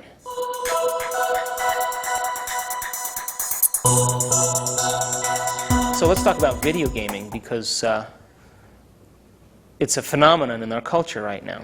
So here's a kid, he's playing his video games, and every time he or she plays the video game and they blow somebody up, or break through a wall, or shoot something down, or punch somebody, or kick them, or score, or whatever they do, there's an amazing release of dopamine in their brain. And dopamine is the pleasure chemical. And if they're shooting and they're attacking, just like the army folks who are watching the virtual world and producing adrenaline, they're producing adrenaline or norepinephrine in their brain. So now you have the pleasure center being stimulated, and you have adrenaline turning on the brain for super awareness. Right? Well, you play that enough times, the next time the child plays, they need a little bit more of a rush to turn on the same mechanisms. In other words, the pleasure centers in the brain recalibrate to a higher level. So now it takes more chemistry, more blowing up, more playing to produce the same physiological high. Now, that's not learning. That's associative memory. That's reacting. That's conditioning. That's impulse reaction. So now you take the kid and you bring them to school. Now learning should be a reward in and of itself. And now the child is not getting the same rush in the pleasure centers. And by the way, the pleasure centers is way higher than most kids. And they're not getting the adrenal glands turned on to cause the brain to be aware and awake. So what do? They fall asleep, or they get in trouble. And when they get in trouble, they have now a hyperactive attention deficit disorder. Well, why? Well, they're trying to produce the same chemistry so that their brain wakes up so that they can feel alive. And so the receptor sites become desensitized, and it always takes a little bit more of a rush or a little bit more chemical hit to be able to turn on those mechanisms. So what happens to the child when they're not playing video games? When they can go out and watch a sunset, or walk with their grandparent, or sit down at dinner and talk to their parents. They're aggressive, or their pleasure centers are so high that they begin to experience this thing called anhedonia, which means you can't get pleasure from anything. And so what do?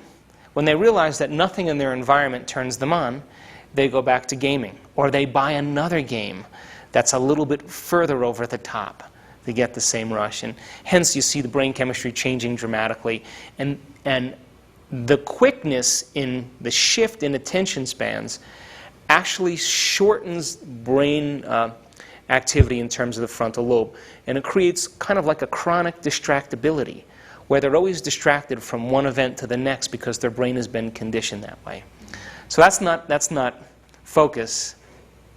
That's actually reaction, and it actually messes up circuitry in the brain.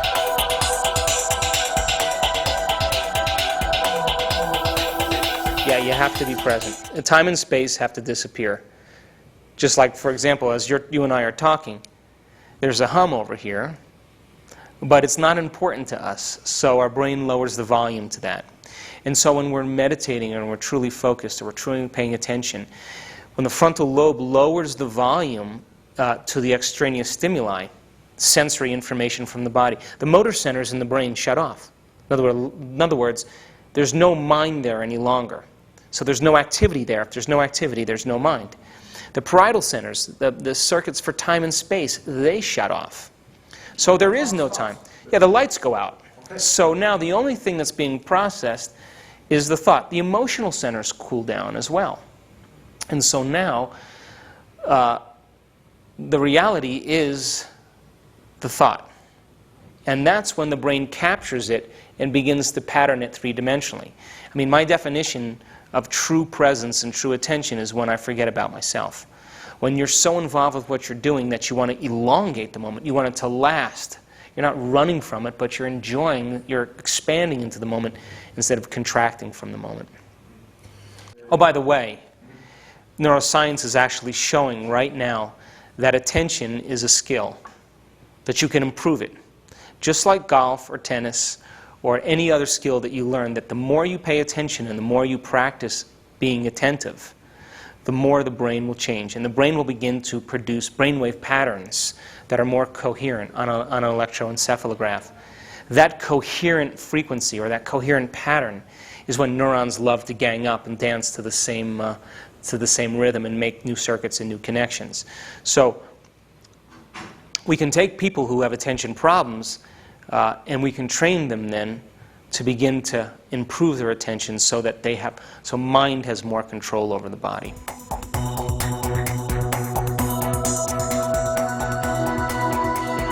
Consciousness is our awareness. It's an awareness.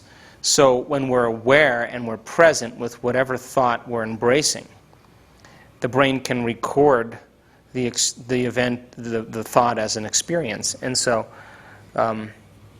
most of the time in our waking day, our awareness is on the body, the environment, and time.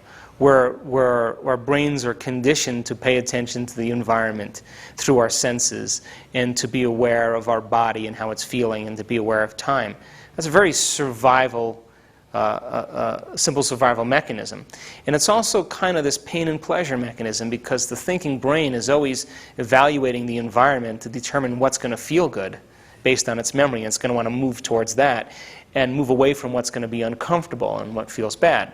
Now that's basically how we've learned throughout our entire life. You know, when an infant is young and it cries out and it gets fed, it learns to associate crying out with being fed because that is a positive identification or association that gives rise to a habit or a behavior. Something externally from me produces some internal chemical change.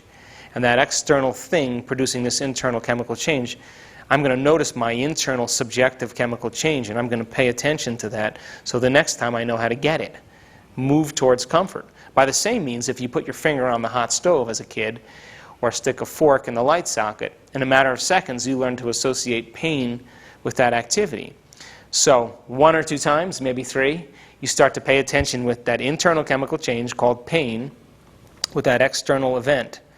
And that causes us to develop negative associations or identifications that give rise to habits and behaviors. So we're conditioned in our life to move towards feeling good and move away from feeling bad. Now that's really good in terms of chemical needs and development. But when we get into bad habits, then it becomes interesting because to change is an uncomfortable process. To change is to think greater than how you feel. To think greater than your current chemical continuity, to think greater than the conditions in your environment, and to think greater than time. In other words, we have to think and act greater than what we typically do with the environment, the body, and time. It means we have to shift our attention from the constant stimulation from the body, the environment, and time, and begin to think in different ways. And so the other means of development is called creation. And when we're truly creating, there is no body, there is no thing, there is no time. In the process of creation, the brain now begins to work in different ways so that we can plan. We can devise a strategy. We can think about how we can modify our behavior. And as we begin to speculate possibilities, the brain, the frontal lobe, begins to take all of the knowledge and experience that it has, the neural networks that are reflected in terms of things we philosophically know or events we've experienced, and our wisdom as well, and begins to seamlessly piece it together to create a new idea or a new model. And now that new model becomes the plan. Now, it takes a few times to reinforce the circuitry to maintain that level of mind. Because the moment some extraneous thought takes place in our brain or some stimulus in the environment activates the familiar circuits, we forget our intentions. We forget what we were just planning on becoming. And so there's this tug of war between the old self and the new self. There's a strong pull back to the familiar self. So the importance of retreating from our world at times, retreating from our typical environment, the familiar people and the familiar job, the familiar things we do at the familiar place, no longer letting the environment to control our thinking, and we retreat from the environment. We begin to ask ourselves these frontal lobe questions. That is the reinvention process in and of itself, that as we begin to retreat from the world and we begin to separate ourselves from the typical stimuli, we're no longer acting and activating the same circuits, which gives the brain a chance to think independently of the environment. And as we said last time, that's what meditation is to become familiar with the old self, its unconscious thoughts, actions, and feelings, and become so familiar with it that we can now gain conscious control over it. And then to then reinvent a new self and be able to familiarize ourselves with that new mind and be able to reproduce that mind at will and make it look natural and easy. Now we have a new self emerging. And that new self will have a new stream of consciousness that comes with it, and a new set of chemical messengers or messages to the body that signal the body to feel in love or enlightened or inspired or generous or free or whatever we want to do. So we can create a new cycle of thinking and feeling and feeling and thinking that can become a new automatic state of being. But it's important to unlearn the old pattern. And we can't just go for the new without cultivating and pulling out the old and changing the old. So the process of meditation or the process of contemplation or the process of thinking without the environment takes focused concentration.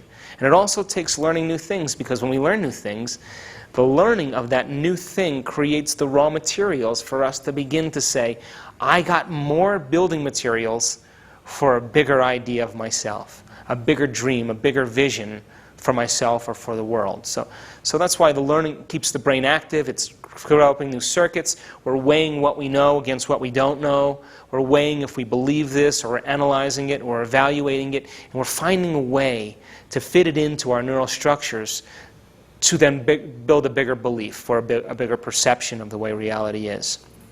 And then, of course, as we do that, we're able to then interact with in reality with more machinery to be able to see what's always existed, but we may not have ever seen it because we didn't have the circuitry in place to see it.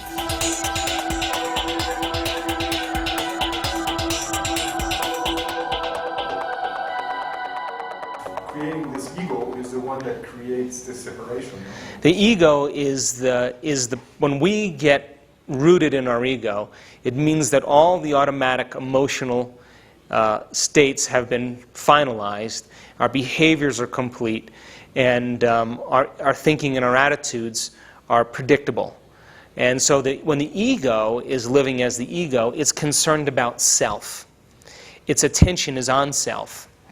And because we have to survive in a culture, in a world that requires us to live in survival, the chemicals of survival drive the ego to push for what it wants, right? To push or force or gain control of, to repel, I guess. To get what we want, we have to use force to get it. Or the opposite, the ego pulls, or it attaches, or it addicts itself to it, becomes addicted to, or needs. So then, holds on would be a great word to use. So that's the extremity of the reflection of the way we really are, which is both intention and surrender, thought and emotion, or activity, or focused concentration. The electrical field and the magnetic field become very polarized in the end.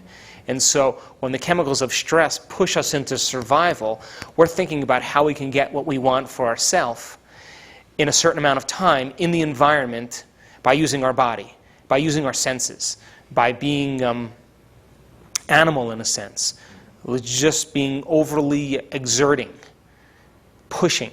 And then by the same means, for certain people, the chemicals of stress drive them into weakness and depression and holding on and contraction, and they're attached. And so they become attached to memories and emotions. But that's the extremity, and the ego works, it holds itself in place with that very large extremity. And so as we begin to grow and change and we move more towards the midline, as we move towards the midline of the ego self, we let go of the extremity of holding on. And we let go of the extremity of pushing for what we want, or controlling for what we want, forcing what we want. And as we give up the extremity of those things, we move more towards balance. We move more towards being whole. And I guess the idea is that when fear is taken away, and aggression is taken away, and sadness is taken away, those primitive negative emotions that are run by those chemicals, we find ourselves in a state of joy. And that joy is the natural state of being. It's the presence of the moment. And so children come in with, unless they're in harsh conditions, they come in with that joy already running through them. So they're not in survival, or not concerned about that, so they can be present. And children want to elongate the moment. That's why when you say to a kid, you know, Juanito, come on inside, it's time to eat, they say, I'm not hungry. And then you say, well, it's cold out there, put your jacket on. And they say, I'm not cold. And then you say, well, it's getting late, it's time to go to bed. Well, I'm not tired. Well, come on in and take a bath, you're dirty. I don't care if I'm dirty.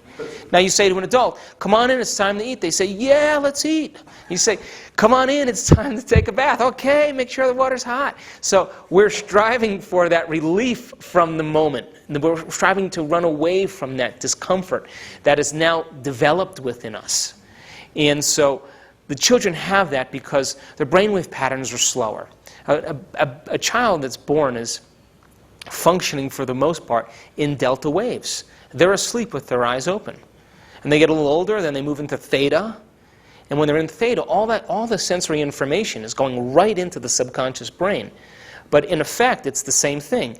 What external cue is producing some internal chemical change, and I'm going to associate or identify this little mechanism. And it takes no conscious control to do that.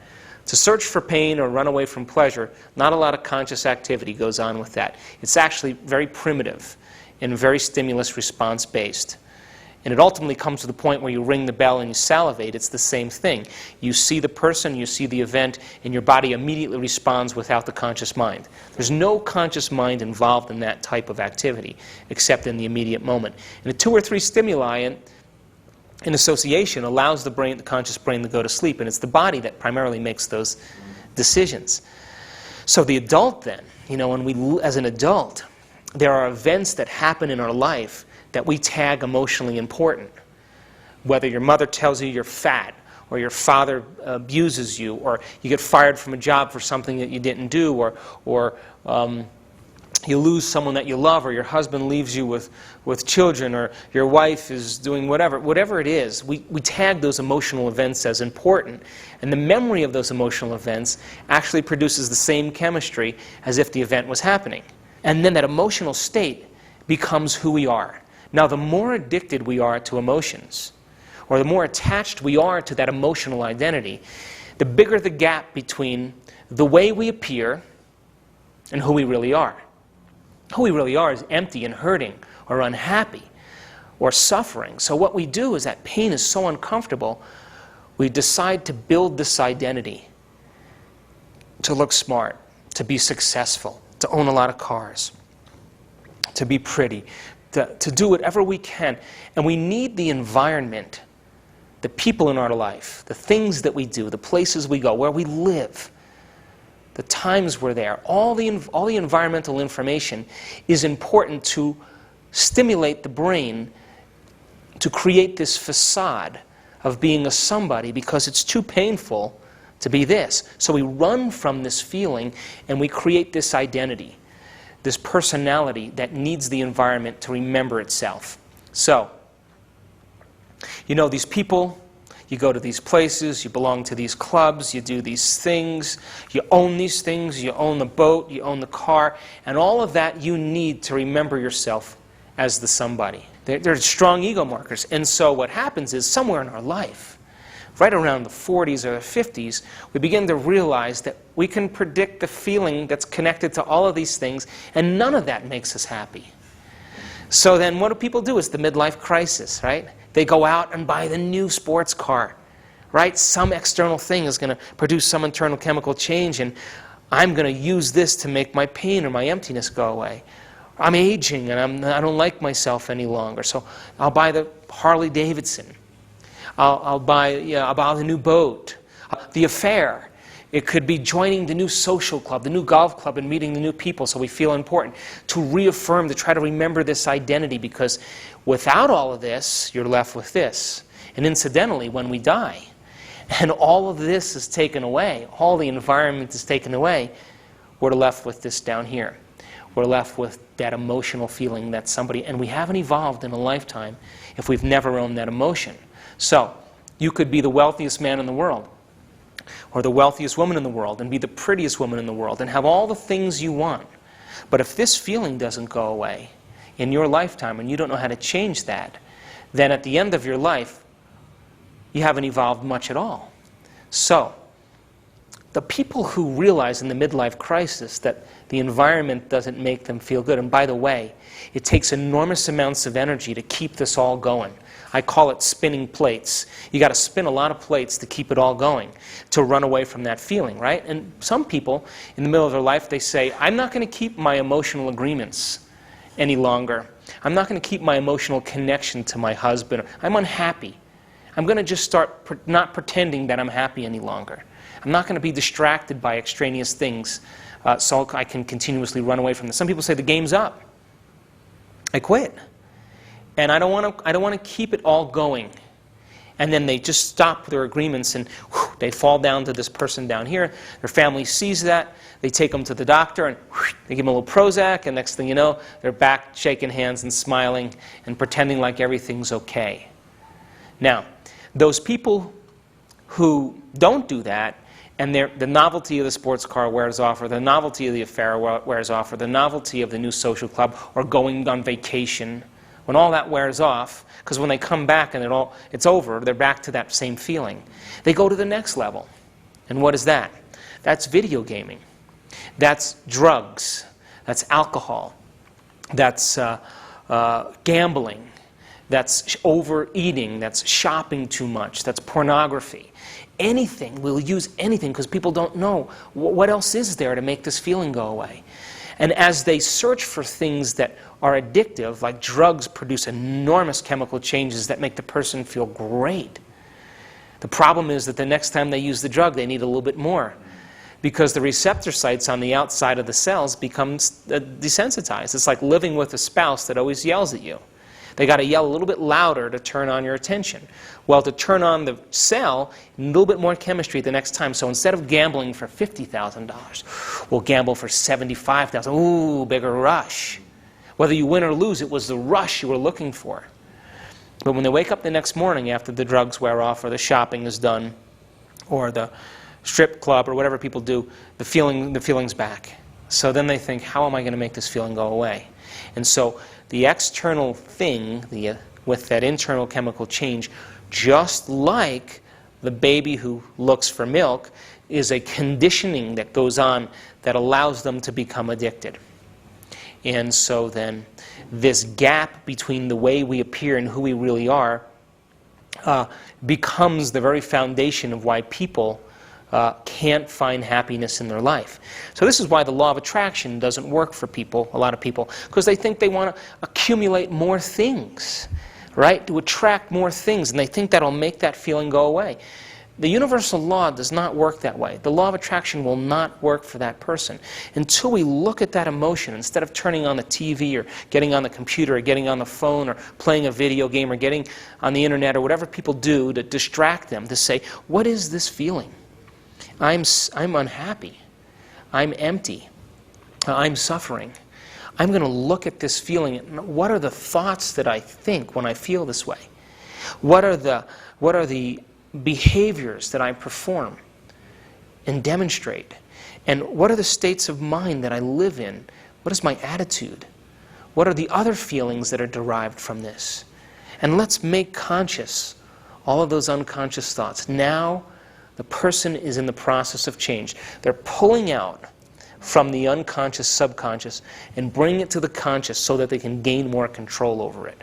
Now, as they begin to make the steps for personal change and unlearning and relearning, what I call pruning and sprouting, the death of the old self and the cultivation of the new self, whatever we want to call that, that emotional memory that they've identified themselves as a personality could have been that same emotional memory from the time they were 12 or 13 or 15, and that's when their life stopped. And that they lived by that same emotion, and that same emotion has been driving their thoughts and behaviors for the last 20 or 30 years, and now they're running away from that feeling by doing all the things, being perfect, being smart, being good, trying to be right, being successful, whatever they do to run away from that feeling. But as we begin to address the feeling and unlearn that feeling, we get closer to how we appear as who we really are. And the energy that's been holding this in place is emotion. And emotion is energy. And as we do this, and we unlearn that emotion, we're releasing that energy back into the quantum field, back into our life. And that energy now can be reorganized into a new reality, into a new life. And so the unlearning process has its effects in the quantum field as well. It's not just so that we feel better, because energy and emotion and the thoughts that are driven by those emotions are the electromagnetic field that affect every single atom in our life. The thought driven by the emotion is the electrical charge, and the emotion driven by the thought is the magnetic charge. And that field that we create holds every single atom in our life in stasis or in movement. And so if you can see, if we start owning the emotion, or freeing ourselves from the emotions, or becoming unattached to the emotion, that's energy now, and electromagnetism and thought that is now released as pure energy to be reorganized into our life. Now, if we can then take that energy and begin to think in new ways, and begin to feel in new ways, and create an elevated state of self, so we should see some measurable changes in our life. In other words, we should have feedback from our world, from our reality, that is measurable as a result of our intentions, our behaviors, and our feelings. And that should come in a way that we can't predict. It should be surprising. The greater mind should organize that event for us. All we have to do is unhook ourselves from that frozen state and begin to become neuroplastic and loose. And so we become scientists in our life then, if we play this game properly. Because we can begin to track our thoughts and our emotions, our thoughts and our feelings, with the electromagnetic field that we're creating.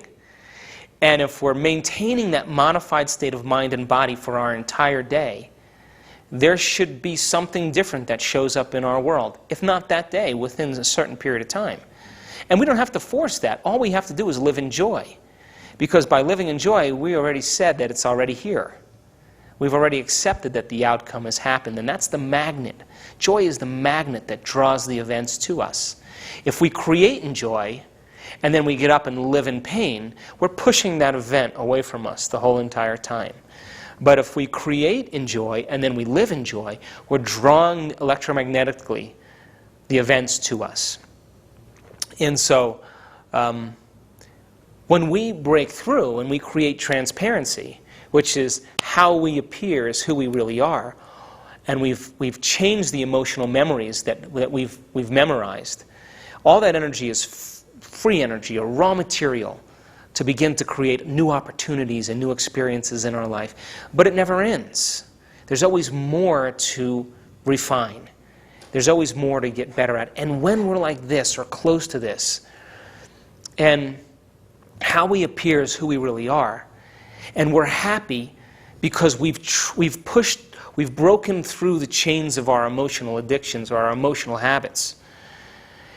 And we've gone on when the body has said, I'm tired, or I don't want to do this, or you can start tomorrow, or I don't feel like it. And we've persisted on and we've broken through. That's when true joy and true self-love is made manifest.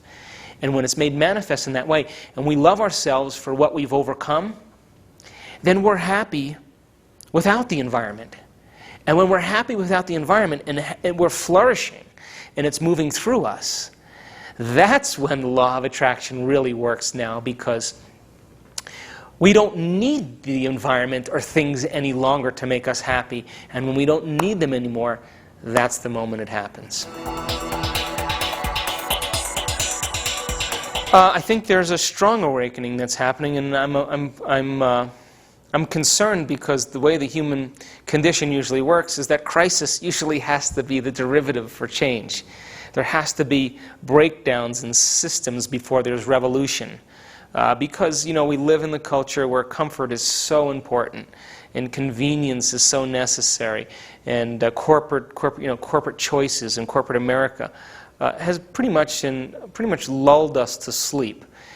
So there's a lot of changes happening globally, where people are beginning to realize that maybe, just maybe, the world needs some intervention and needs some help. And I always say that the three brain systems, from thinking to doing to being, are so important for all of us. You can't focus on or pray for peace, because you can meditate in a city and meditate on peace, and the crime rates will lower during that time. But as soon as those people leave the community, the crime rates return back to normal levels. So it's not enough to just think. It's not enough to just have an intention. We have to actually demonstrate peace. We got to teach the body, right, to break the habit of war. If war is within us, or aggression is within us, why would we focus on peace and then go, you shake hands at church and say, peace be with you, and then you get in your car and you cut everybody off to get to wherever you need to go? That's the human condition. So we have to demonstrate it. We have to teach the body what the mind is intellectually understanding. We have to make choices, conscious choices, that transcend our typical mannerisms and our typical characteristics and temperaments. And so now, when we're demonstrating peace, or the emotional state of love, or the emotional state of freedom, and repeat it at will enough times that we can move into a state of being, now we've memorized an internal chemical state, and now we have, say, 1,000 or 10,000 or 100,000 or 1,000,000 people all moving through that process. Now, if they're in a state of being, they're beyond reproach. They're beyond control. No corporation is going to have them compromised, because they're in a state of being that's worked for them.